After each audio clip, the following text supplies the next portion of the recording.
ఒక middle class వ్యక్తి life లో అత్యంత నిశ్శబ్దమైన బాధ ఏంటో తెలుసా?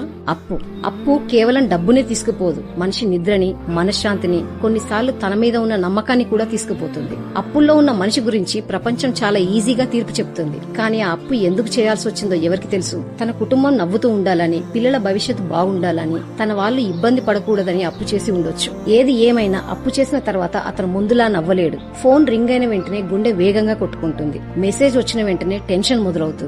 రాత్రి పడుకున్నాక ఈ పరిస్థితి నుండి ఎలా బయటపడగలను అనే ప్రశ్నతో చాలా మంది నిశ్శబ్దంగా కన్నీళ్లు పెట్టుకుంటారు. అప్పుల్లో ఉన్న మనిషి చనిపోవాలనుకోడు, కానీ ఇలా బ్రతకడం మాత్రం కష్టం అనుకుంటాడు. ఈ మాట కఠినంగా అనిపించినా వేల మంది మిడిల్ క్లాస్ కుటుంబాల నిజమైన లైఫ్ ఇదే. గుర్తుంచుకోండి, ఈ రోజు మీరు కష్టాల్లో ఉండొచ్చు, కానీ మీ జీవితానికి ఇదే అంతిమ దశ కాదు. అప్పు మనిషిని పరీక్షిస్తుంది. ఆ పరీక్ష దాటిన వాళ్ళు మరింత బలంగా తయారవుతారు. ఈ కష్టం కూడా ఒక రోజు జ్ఞాపకంగా అవుతుంది. So keep going, your comeback is closure than you think.